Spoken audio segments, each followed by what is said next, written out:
Well, ladies and gentlemen, welcome to Grumman Pilot's YouTube channel, and this morning we're going to give you an update as of September 28th of where we are on the Project Tiger.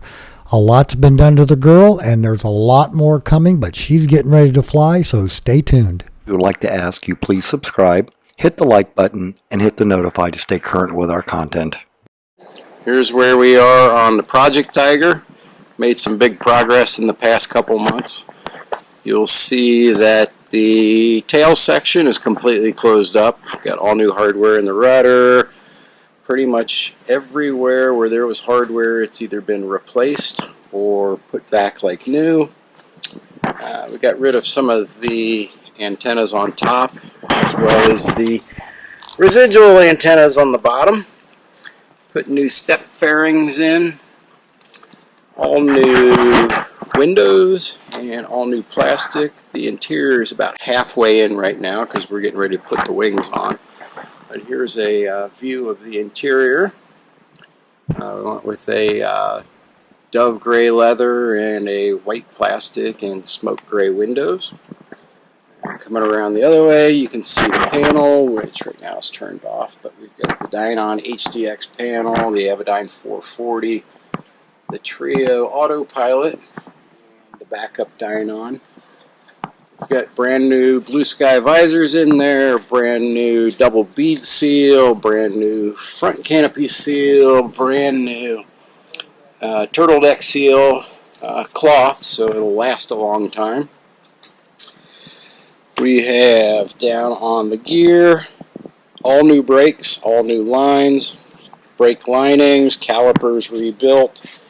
Inside the master cylinders behind the rudder pedals, which you can't really see here, everything's been rebuilt. All 6 of these lines inside, all 6 of these brake lines inside are brand new. We've got the Warren Grigori leather wrap yokes on here with the push to talk and the autopilot disconnect pilot control steering on it. We've got new vents. We've got new throttle and mixture cables. We've got all circuit breakers, no fuses in this girl. We've got a set of USB charging ports here, as well as a pair of charging ports over on the digital clock. Got a freshly refurbished eyebrow and a completely refurbished glare shield. Coming around the front end, we've talked about it before, but this is our 6 minutes since major overhaul, or actually 6 minutes since factory new engine. And with 8 minutes of runtime for leaking. Yeah, so we'll do a little bit of breaking in for it before the owner gets it. We've got the Electro-Air electronic ignition here. No vacuum system because of the Dynon. We've got all new lifetime hoses, so the on-condition Teflon internal fire sleeve hoses. We've got the all the engine monitoring probes buried underneath, so it's nice, pretty, clean install. You can see we got our fuel flow here. Brand new electric fuel pump. You name it, it's either brand new or pretty darn close to it. New Lord motor mounts. We'll come around here and we will turn the master switch on and let you see what this stuff looks like. While we're waiting for that stuff to wake up, we'll take a peek back in the baggage area. You can see the carpet. So you can see what we got here. Got a nice plush black carpet, fresh baggage straps, all nice and pretty. So coming back around front, everything should be starting to wake up. So you can see the Dynon HDX is waking up. So there is, and you can hear the Dynon is connected to the audio panel, so it was just talking to us, telling us it just woke up. So, because we're inside, we lost our moving map because it doesn't know where the plane is physically located right now. So you can see that. We got a nice digital clock over here that also has USB ports. It's got multiple modes on it for time, Zulu time, flight timer, user timer. And then this is our Dynon D1 backup, fully independent from the HDX system. It's going to be a nice system. Somebody's going to be very lucky.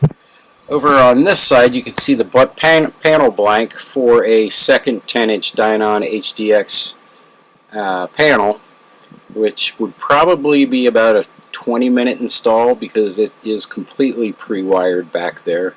It's almost a plug-and-play installation.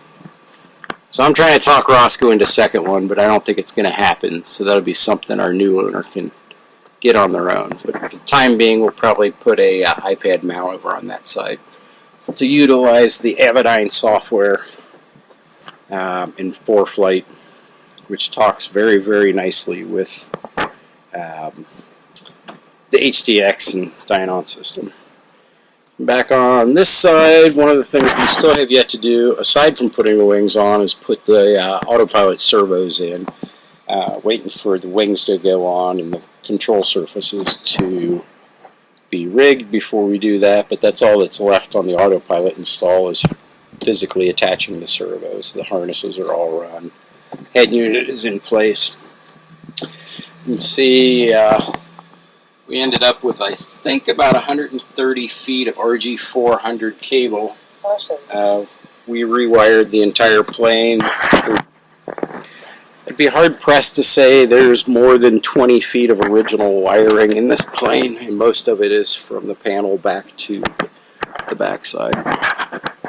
Up here we have the nice cabin light map light, which I'll demonstrate here. So that's the rear position on the switch. That's the forward position. This is a switchable color LED. And also dimmable, so we can change it between white and red and change the intensity.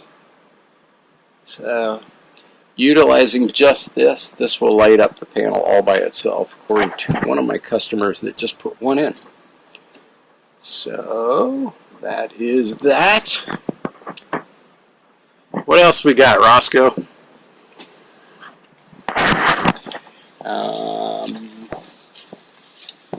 She's a beauty. Getting very close right now. Probably going to hang the wings. So right now I'm in the process of putting new LED landing light in here and refurbishing this. Here's the old landing light cover. Here is the new landing light cover pre-drilled, ready to go in while I'm waiting for these internal rings to dry with new paint. You can't even see who that guy is. So our pile of parts to go back on is getting very small. I just went through These are all empties. mostly. We still have some autopilot parts in here Servos and like wing root seals and fairing slide-down stuff. wings and stuff like that. So all of the control surfaces in the wings got new bearings in the past couple days. There are 14 bearings between your flaps and your ailerons. And I'll show you what they look like.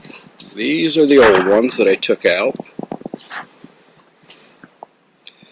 So should be very little, if not any, play in these wings. So hoping to put the wings on in the next couple days, and when we do that, we'll swap out this pitot line and dress up the pitot itself, clean it up and make it nice and pretty. We'll make somebody a great deal if you want some used plastic and carpeting for your airplane. We have a pile, and we'll make you a great deal on it. Here you go. But you got to come get it. You got to come get it because we're not going to mail it. And that's what we got. Well, we got one other thing hiding over here. We still have to do the carpets from Airtex and install those. There's a little bit of modification to them, but we're getting pretty close. You can see our freshly painted counterweights, new bearings. Yeah, and if you need old expired hoses, we have some various kinds of expired hoses, as well as we've got used breakers. All kinds of fun stuff. And by the way, for those of you with the rotating beacon, we actually have the resistor you might need. We actually have a couple of those. We have several. Be careful. Don't crush anything, Nope. because somebody's going to want it. Over here in the wing tips, you can see our new Aero LED nav strobes. Those turned out very nice. Lower cowl will get painted white before it goes back on, so you can see any kind of drips, although I'm going to say there's going to be no drips. But that's what we got. So here she is, probably on the last time you'll see her without wings on. Wrap it up. Okay. Thanks for watching. And have a great day flying your Grumman. See you later.